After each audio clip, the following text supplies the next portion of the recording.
So I've been running for a good few years now, and back when I started in like 2017 or so, I think I used an app called Nike Running Club, which was sort of an adaptive program. You had to do these kind of like benchmark runs every now and then, and they would adjust your required pacing based on that.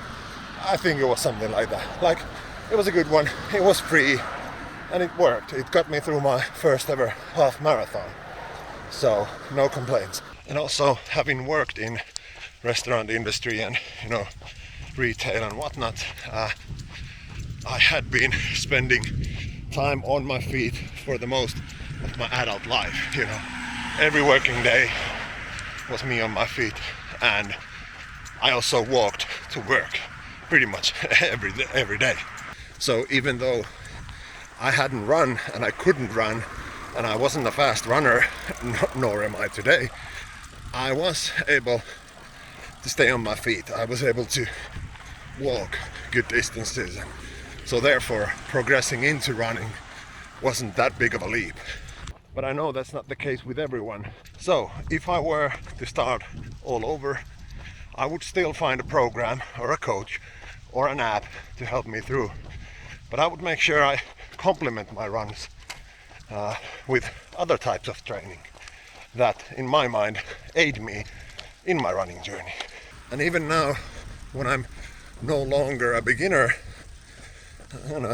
at least I don't feel like it, I still sometimes switch around some of my workouts if and when my body tells me I'm not able to perform at the level I wanted to. So basically what I'm saying is, when I don't feel like running, I do something else, and I try to make sure that something else still aids me, helps me progress. Now, obviously, the most simple way to train your running without running is walking. Now, it's obviously not as effective, but you can get high heart rates. It's similar workout to your legs, it's similar workout to your body, the mechanics are similar, so obviously it's the closest thing I feel like there is. Now, the biggest issue I have with walking when it comes to walking as a workout is I need to focus. I really need to focus on what I'm doing. Otherwise, I'm gonna start slowing down too much. I'll focus on just listening to music and forget to keep up the pace. And when I slow down, when I don't have the pace, that's when I don't have the high enough heart rate. That's when it's not nearly as effective a workout as it can be. It's still better than nothing, don't get me wrong, but for me, I really need to focus on walking when I'm out there walking. Go figure, right? And if walking is not your thing, you want to step it up a notch, then try rocking. Now, what's the difference between walking and rocking? Well, rocking is just walking, but made more difficult. It's just, carrying a heavy rucksack. But the reason I decided to include this as its own separate thing is because I believe it's a more efficient way when compared to walking. Now, what I do recommend for rocking is a proper rucksack, preferably with a chest strap, maybe a hip belt as well, but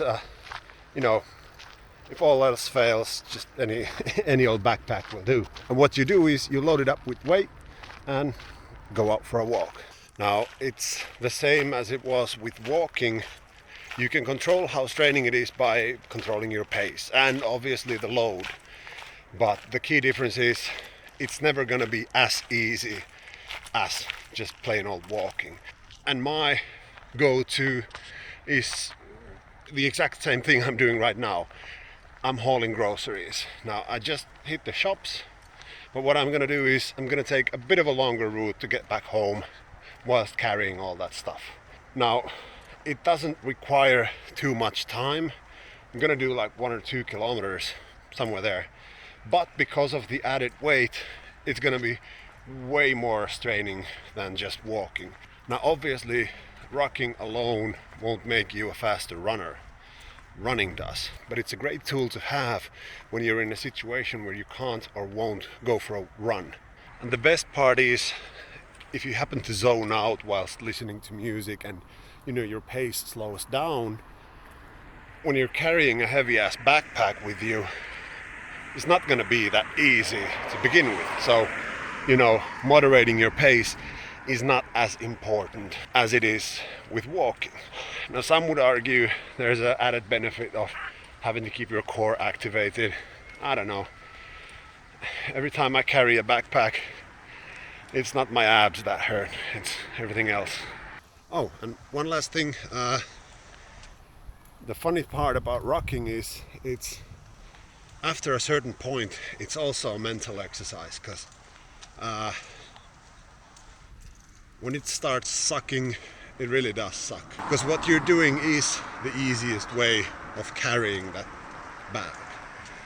You can only make it worse by fidgeting about or carrying from the handle or what have you.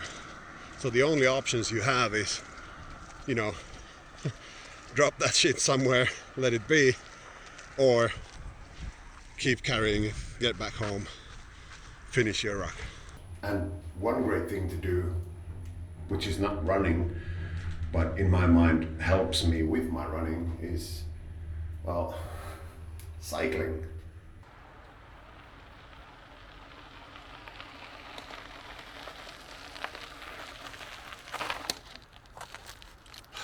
So the great thing about cycling, in my mind, is it's 100% legs, but it's not nearly as hard on your joints. So you can really work out your legs, you can really work out your cardio.